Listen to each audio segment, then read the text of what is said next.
VPN. Ich glaube, eins der allergrößten Themen und eins der meisten Themen, die auch über diesen Kanal hier drüber laufen, eins der Themen, wo wir uns am meisten drüber unterhalten, in jeglicher Hinsicht einfach nur Datenverbindung, sensibler Daten, Anonymisierung und so weiter. Es gibt VPN-Anbieter, wir können selber VPNs machen, wir können spektakuläre Multi-Hop-VPN-Verbindungen bauen und so weiter. Doch trotzdem, wir haben tausende von Fragen und ich versuche jetzt zumindest einfach mal die wichtigsten Fragen und auch Antworten und vielleicht auch Lösungen euch einfach mal aufzuzeigen. Und lasst uns einfach mal beginnen bei den typischen, einfachen VPN-Anbietern. Die Auswahl von den ganzen VPN-Anbietern ist riesig, riesig groß. Es gibt hunderte, die großen schalten Werbung ohne Ende. NordVPN ist, glaube ich, gerade das, ich glaube, was Werbung angeht, das allergrößte. Liegt aber auch einfach daran, dass die Geld verdienen ohne Ende für im Endeffekt gar nichts. Und warum eigentlich gar nichts? Sondern, ja, die bieten euch einfach nur den Service an, den Traffic, den ihr verursacht, quasi über deren Server halt eben zu schieben. Ob dabei Daten mitgespeichert werden oder sonst was, können wir sowieso selbstständig gar nicht überprüfen. Und da sind wir schon mal beim allerersten Thema, von wegen, eure Daten sind sicher und so weiter. Naja, ihr müsst immer drüber nachdenken, ihr müsst ja den Service auch irgendwie bezahlen. Viele bieten sogar irgendwas an mit auf Postwegen per Barzahlung. Manche bieten das auch an, aber darüber wollen wir gar nicht reden, sondern es geht einfach auch darum, um das Mitschneiden. Alleine schon, wenn ein VPN-Anbieter zum Beispiel euch sagt, du darfst aber nur 20 Terabyte Traffic haben, wird ja schon davon ausgegangen, dass irgendetwas an Daten, was euch personenbezogen ist, irgendwo mitgeschnitten wird. Sonst kann er ja gar nicht gewährleisten, okay, alles klar, die IP-Adresse, der Account, wie auch immer, hat so und so viel Traffic irgendwie. Also das heißt, alleine wenn schon ein VPN-Anbieter sagt, du hast aber nur hast 20 Terabyte oder lass ihn meinetwegen werben mit 1 Petabyte Traffic.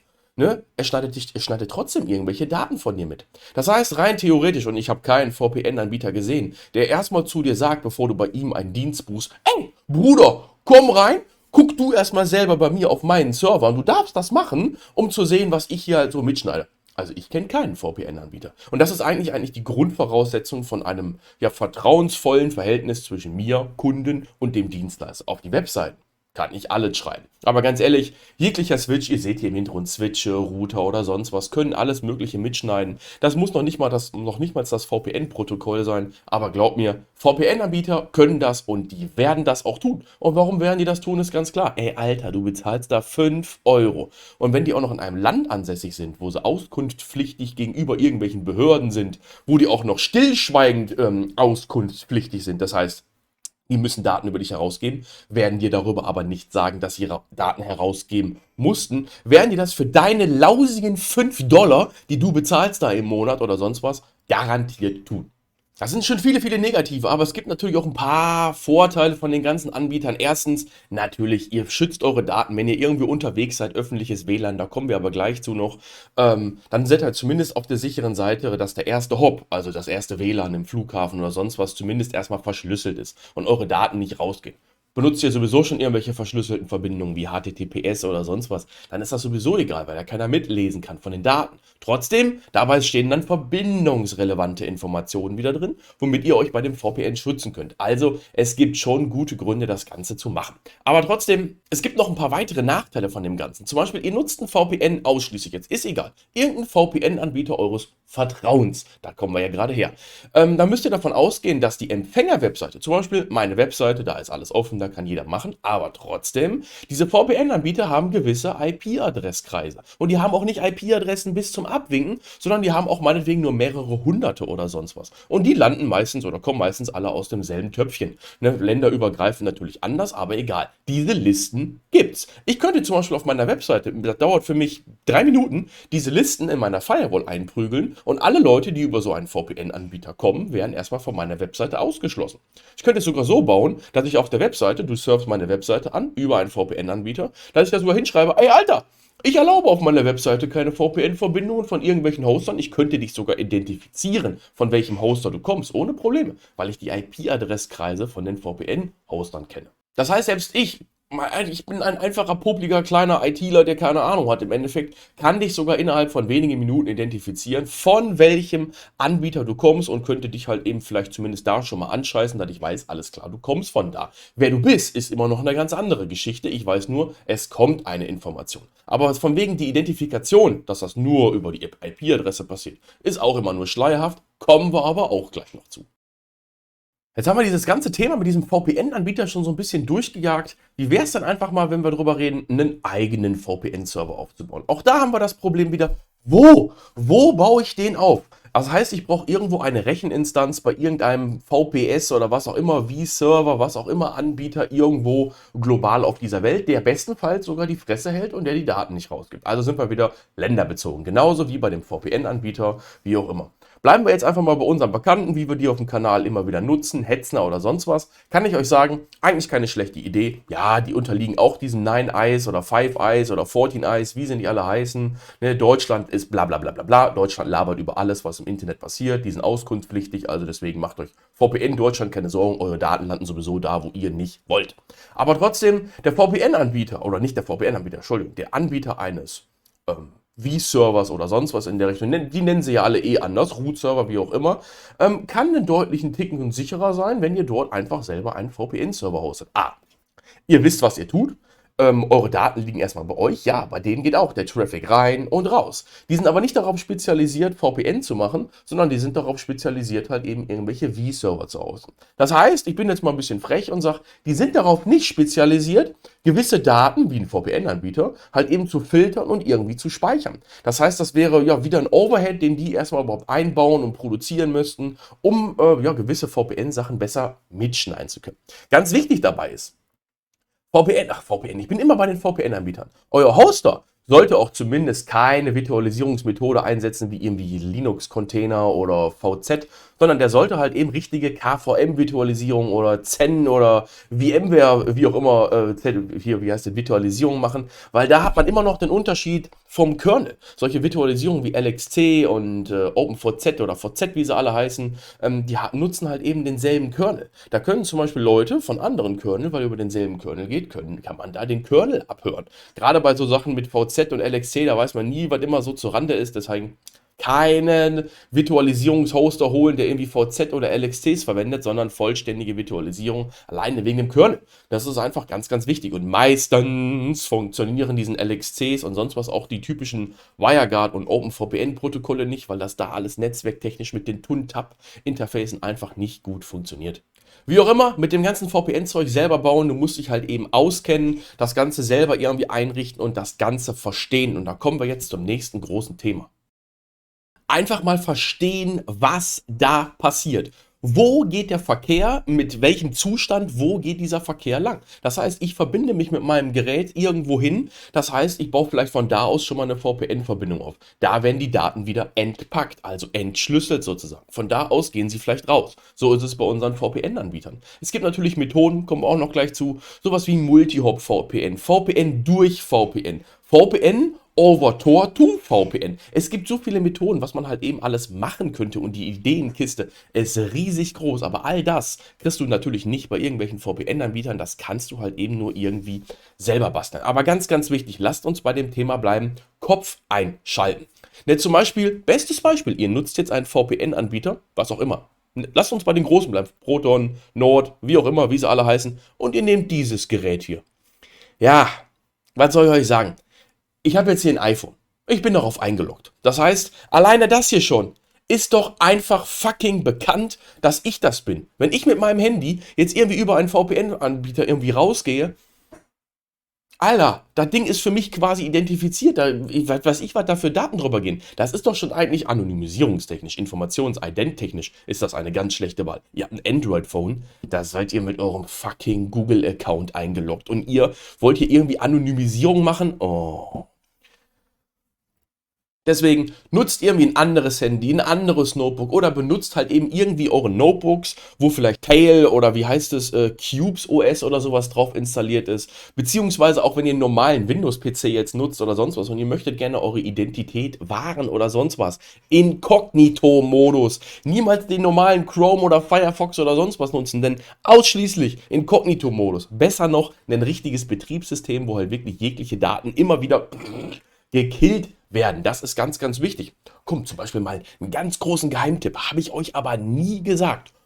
Nutzt das fucking WLAN von eurem Nachbarn. Nur mal so als Tipp. Ne, aber habe ich euch nie gesagt. Euer eigenes Internet vertraut ihr der Vodafone Telekom? Die sammeln auch Daten über dich. Nutzt du das WLAN von einem anderen? Nur mal so als kleiner Geheimtipp. Aber wo wir schon bei Tipps sind, lass uns mal bei Tipps bleiben und einfach mal technologisch drüber nachdenken, was für Möglichkeiten hätten wir denn noch als einfach nur unsere einsame VPN-Verbindung, die irgendwie rausgeht. Ist jetzt egal, ob Anonymisierung oder ich möchte meine Identität wahren oder Geoblocking oder sonst was. Es gibt für alles irgendwelche Lösungen.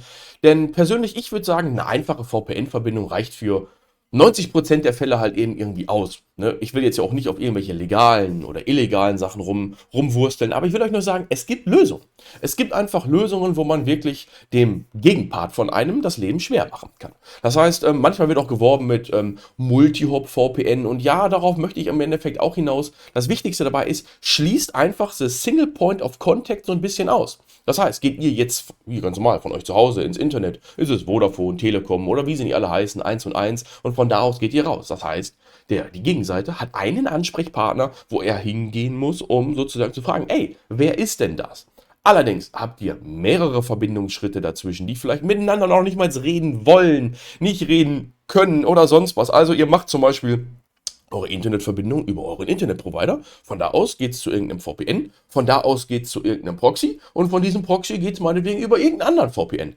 Lösung A. Oder von VPN durch VPN, was weiß ich, in welchem Land auch immer, wie auch immer, Multi-Hop-VPN, andere Protokolle nutzen, VPN durch VPN, damit auch der erste VPN-Typ gar nicht erst mitlesen kann, ey, was macht der denn überhaupt da, sondern der sieht nur, in meiner VPN-Verbindung ist eine VPN-Verbindung, wie auch immer. Verwirrung stiften, ganz einfach. Das heißt, mehrere Anbieter sozusagen verwenden, ist einfach nur eine Idee, um Gottes Willen. Ist aber halt eben technologisch nicht alles ganz so einfach, lässt sich aber trotzdem mit gutem Menschenverstand und Wissen einfach, da sind wir wieder, Menschenverstand, Wissen, Verstehen, irgendwie alles irgendwie einsetzen. Zum Beispiel auch VPN ist immer, ihr habt es eben gehört, man muss das bezahlen und da steht dann euer Name dran und ihr, keine Ahnung was irgendwie. Ganz ehrlich, auch da wieder, Geheimtipp, habe ich euch nie gesagt, nutzt doch einfach einen VPN-Account vom Kumpel.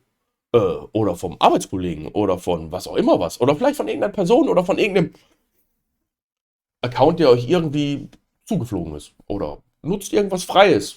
Gibt auf der Welt so viele Test-Accounts. Ja, das ist einfach nur so eine kleine Idee und so ein kleiner Gedankengang, was man halt eben machen könnte, worum man mal nachdenken kann. Aber jetzt habe ich so viel geredet über VPN-Anbieter, selber hosten, was kann man machen mit Multihop oder sonst was und gerade besonders das Allerwichtigste, was ich immer sage, Kopf einschalten. Denkt über alles drüber nach, denkt über das große Ganze nach. Die VPN-Verbindung alleine reicht eigentlich für Anonymisierung nicht. Euer Browser kennt euch viel besser als eure IP-Adresse und das macht im Endeffekt euer VPN nur verschlüsseln und vielleicht irgendwie eure Verbindung halt eben über eine andere IP-Adresse leiten, wenn man es so will. Aber trotzdem ganz, ganz wichtig, Kopf einschalten. Also, im guter Letzt Gründe für VPN. Ja, na klar. Geoblocking, Netflix auf Deutsch gucken, ihr seid im Ägypten-Urlaub, ja, Ägypten sowieso eine gute Wahl, macht da VPN an, wie auch immer, egal, Geoblocking halt eben irgendwie umspoofen. Zum Beispiel aber auch Location-Spoofing, das heißt, ihr befindet euch in irgendeinem Land dieser Welt, wo auch immer, und möchtet halt eben trotzdem vielleicht eure deutsche Werbung genießen oder auch vielleicht nicht eure deutsche Werbung genießen, was auch immer.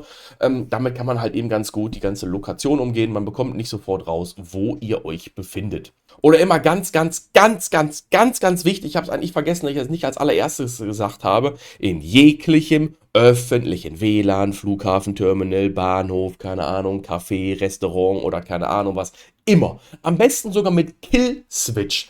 Immer. Am besten immer. Am besten sogar auch, wenn ihr unterwegs seid, damit sich euer Handy nicht auf einmal in irgendwelches öffentliche WLAN reinpumpt und da eure Daten drüber gehen. Das heißt, am besten auf eurem, ne, abhörsicheren, wie auch immer, nicht identifizierbaren Handy. Ich glaube, da gibt es nämlich auch Geräte für. VPN, was ein Kill-Switch hat. Das heißt, Kill-Switch heißt, es geht jegliche Verbindung nur über die VPN-Verbindung und wenn die VPN-Verbindung nicht da ist, fließt nicht ein Datenpaket, außer das Connectivity-Paket zu eurem VPN-Anbieter irgendwie raus, ist halt eben zu empfehlen. Das heißt, in jeglichem öffentlichen WLAN, egal wo ihr seid, sollte man das nutzen und da macht das Ganze auch Sinn. Wir gehen jetzt hier nicht von illegalen oder sonst was Sachen aus, sondern wir gehen einfach nur davon aus, ihr wollt Herr über eure Daten sein und halt eben vielleicht nicht dem öffentlichen WLAN-Hotspot-Anbieter des Vertrauens sozusagen eure WLAN-Daten geben. Das ist schon mal ganz, ganz wichtig. Das heißt, da ist so ein Anbieter, wie auch immer, zu empfehlen im Endeffekt. Aber ansonsten natürlich auch technologisch gesehen, Side-to-Side-VPN, ganz wichtig, brauchen wir, hat mit Identitätsdiebstahl oder sonst was nichts zu tun. Bildet aber einfach eine schöne Kommunikationsschnittstelle statt, um mehrere Dienste, mehrere Sites miteinander über einen sicheren Layer zu verbinden. Da geht es ja gar nicht darum, eure Identität zu wahren im Endeffekt. Da geht es einfach nur darum, technologische Lösungen zu schaffen, die halt eben abhörsicher, wie auch immer sind. Können wir uns auch lange darüber unterhalten. 3 Stunden Video, kann man VPN abhören? Ich würde persönlich sagen, ja, aber nicht dich. Und auch nicht mich. Und auch nicht das Unternehmen XY. Vielleicht das Unternehmen, was halt eben irgendwie mehrere Billiarden schwer ist. Die kann man vielleicht mal abhören. Aber auch das wäre nur mit einem Supercomputer, glaube ich, möglich, um das Ganze in Echtzeit und in Live-Daten irgendwie abzuhören. Also ihr merkt, es gibt tausend Themen. Zum abschließenden Fazit jetzt im Endeffekt, ich persönlich nutze auch VPN. Ich persönlich nutze auch VPN von meinen Servern aus oder sonst wo. Da ihr ja jetzt sowieso fragt, was nutzt du, lieber Dennis? Ja, ich kann es euch gerne sagen. Ich habe auch einen ganz normalen VPN-Anbieter, den ich ganz gerne überall mal nutze. Alleine nur für mein Geo-Blocking, für mein Location-Spoofing. Alleine, dass ich auch einfach mal Sachen aus anderen Ländern mir angucken kann, wie Flüge vergleichen vom Preis oder sonst was. Ich sage euch jetzt einfach, ich nutze Proton VPN. Ich sage euch vorher, Proton VPN war auch schon mal in den Nachrichten, irgendwie mit Proton Mail oder irgendwie sowas.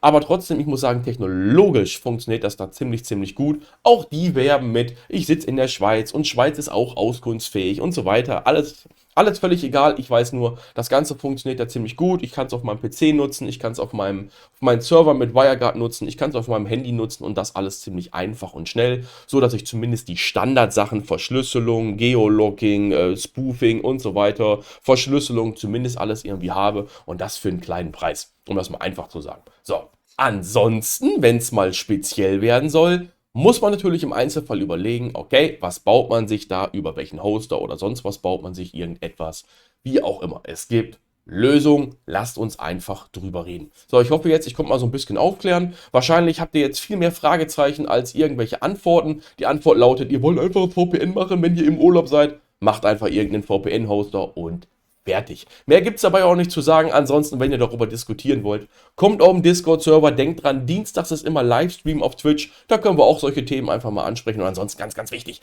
lasst ein fucking Abo da hier unten drunter. Ganz wichtig, kostet dich nichts, kostet dich nur maximal, ich glaube, einen Klick und ansonsten gar nichts. Deswegen macht's gut, bleibt gesund, wir sehen uns. Ciao.